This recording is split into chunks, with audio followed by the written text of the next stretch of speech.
Howdy pre-calc students. Today we are going to do lesson 21, evaluating functions, domain and range, types of functions, and test for functions. We're getting real deep into functions today and figuring out what we do with them. So let's define a function. A function is single valued, meaning that for every input there's one output. Okay, and we have an independent and dependent variables. The independent variable is our x, what our input is, what we're plugging into our function, and the dependent variable is our y, but we are going to label it as f of x. This is f of x.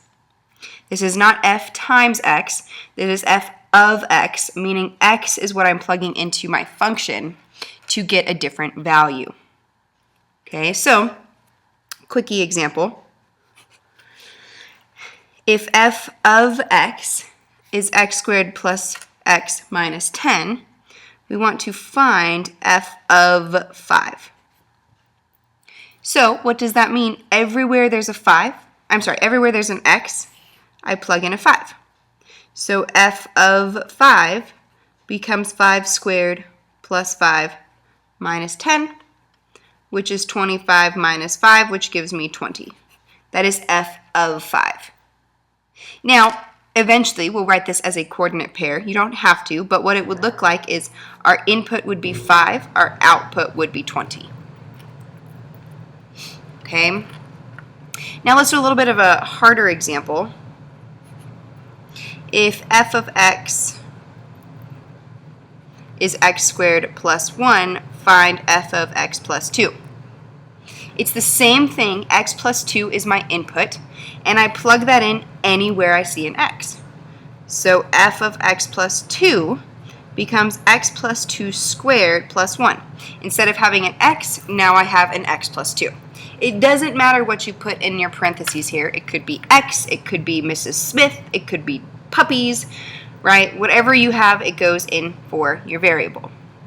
Now we simplify this, so this becomes x squared plus 4x plus 4 plus 1, which gives me x squared plus 4x plus 5. That's my answer. I cannot solve this. Okay, I cannot solve this for x. I don't have anything I'm solving for. All that I'm doing is plugging something in. Okay? All right, let's do another example. If h of theta is sine theta, find 4 root 3 h of 30. Now, h of theta is the same thing as f of x. Okay, it's just a different letter, it doesn't matter. Theta, again, is just a variable. Now, what we're going to do here, so we're going to do 4 root 3 times h of 30, which means I plug in the 30 here for theta. So I will get 4 root 3 times sine of 30. Now, because we have memorized our reference triangles, we have root 3, 1, and 2. We know that the sine of 30 is opposite over hypotenuse. So this becomes 4 root 3 times 1/2, which is 2 root 3. And that is 4 root 3 h of 30. Okay, in this one we were able to get a value, not every one. All right, let's talk about domain and range.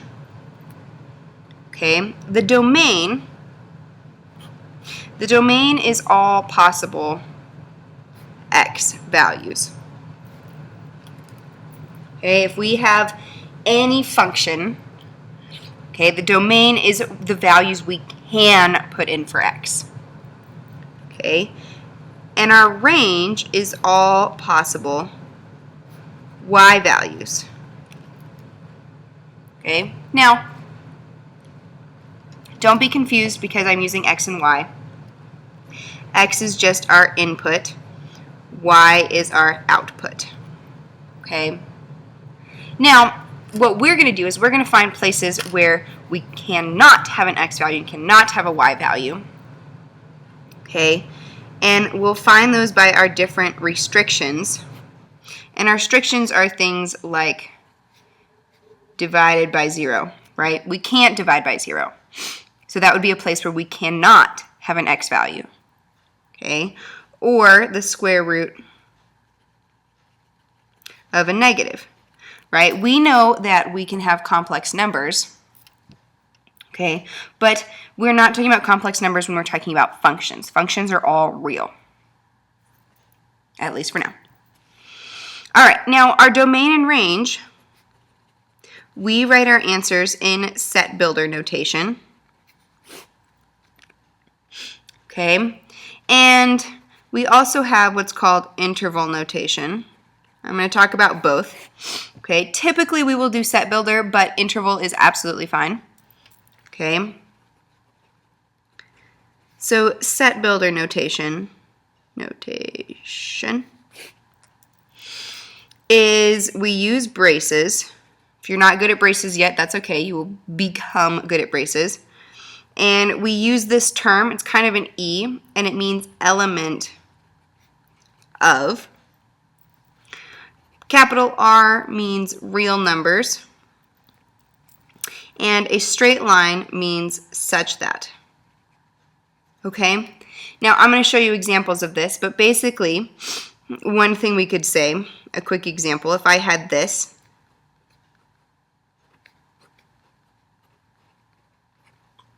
okay, I have my notation with my set builder, right? It has to be in the braces. X is an element of the reals. Now, you'll often see me do a double R like that. That's the technical notation, but just a capital R is fine.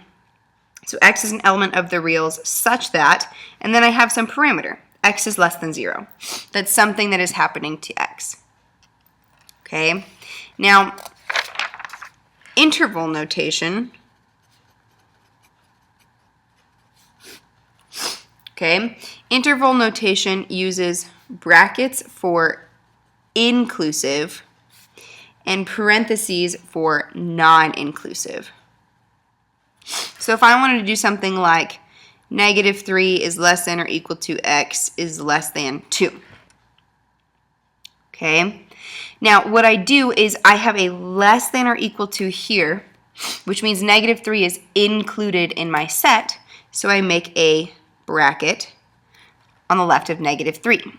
Now my x value is going all the way up to 2, so I have all numbers between -3 and 2, but I just have strictly less than, which means 2 is not included, so I have an open parentheses. Okay? Now, there's lots of different ways that we will use these. A really important thing to know is if we have -infinity is less than x is less than infinity, infinity is not a number you can plug in. So you always use parentheses for infinity. Always. Infinity is never inclusive.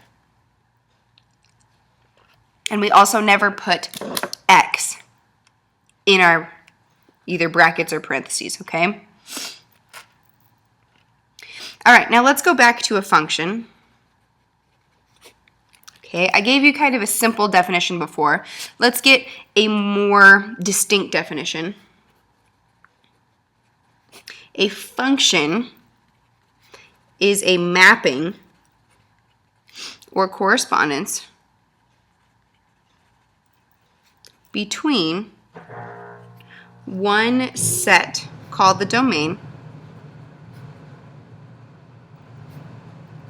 and a second set called the range, such that for, now this is the key, every member of the domain, there corresponds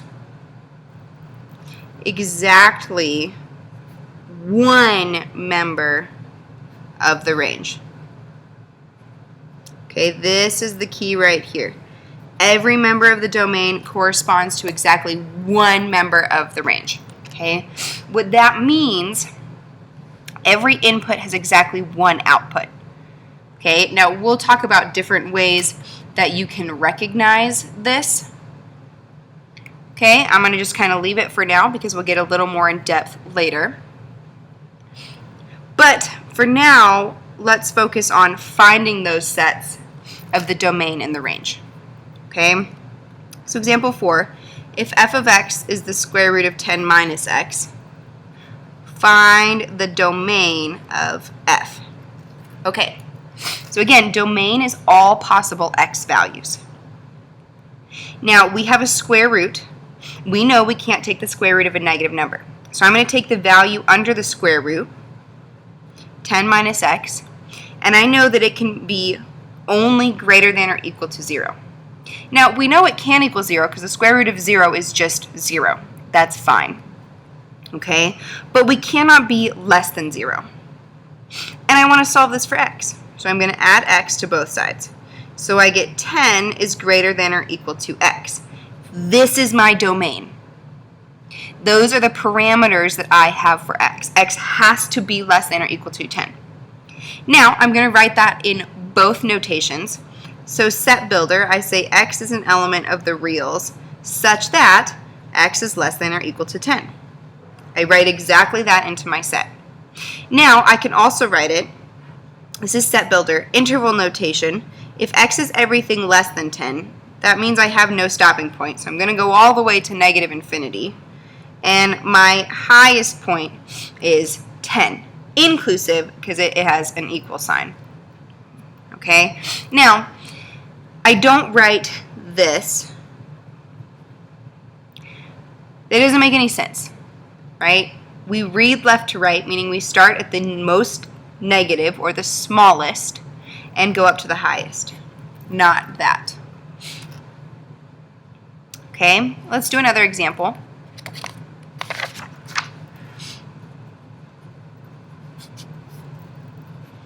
If g of x is 1 over x minus 2, find the domain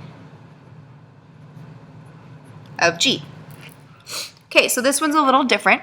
We don't have a radical, but we do have a denominator. And we know whenever we have a denominator, we cannot divide by 0. So I'm going to take this denominator. I'm going to say, where does x minus 2 equal 0? And it equals 0 at x equals 2. So if I plug in 2 into this equation, I will get 0 in my denominator, and we all will die. So I'm going to say x cannot equal 2. So that's my domain. To write it in set notation, x is an element of the reals such that x does not equal 2. That's the easiest way to write it. Okay, and this is really how I want you to do it. I want you to write it in set builder notation. Now, for those of you that are curious, okay, if you were to write it in interval notation, we'd have negative infinity to 2, union 2 to infinity. Okay, I want this one. I don't want you to do this. This is too hard. Okay, we will get there later. All right, let's do a hard example. Okay, find the domain and range of y equals the square root of x. Okay, so domain we can do now. Domain, we know here that x has to be greater than or equal to 0. Right? X is greater than or equal to 0 because we can't have a negative. So I'm going to write my domain, x in the reals, such that x is greater than or equal to 0. Now notice I have put a d next to it. This is really important because we're finding the domain and the range. You have to label which is which. Okay? Now, the range. The range is all possible y values. So we're going to figure out where can y be. And I'm going to set it in set builder notation. It's going to be similar, but y in the reals such that something. Okay? Now, I know that if I plug in a number into here, no matter what I plug in, I'm going to get a positive number because x is positive. If I plug in 0, I will get 0 for y. If I plug in 1, I get 1 for y. 2, I get the square root of 2 for y. That tells me that y is also greater than or equal to 0. Now, that's one way you can do it. Okay, another way for range is we go to the graph, okay, which, yes, you will be required to graph these. Okay. Now, for graphing this, the best thing you can do right now is set up an XY chart. We're going to plug in values for x, so 0, 1, I'm going to do 4, 9. Those are easy ones, right? If I plug in 0, the square root of 0 is 0, the square root of 1 is 1, square root of 4 is 2, square root of 9 is 3. So then I have the point 0, 0, 1, 1, 4, 2. I didn't draw my graph big enough. We'd go out to 9, up to 3, which shows me that my graph looks like this. Notice that I've labeled some points. Whenever you graph, this is what I want it to look like. This is what I'm looking for. You have to have your arrows. You have to have labeled your graph. And if we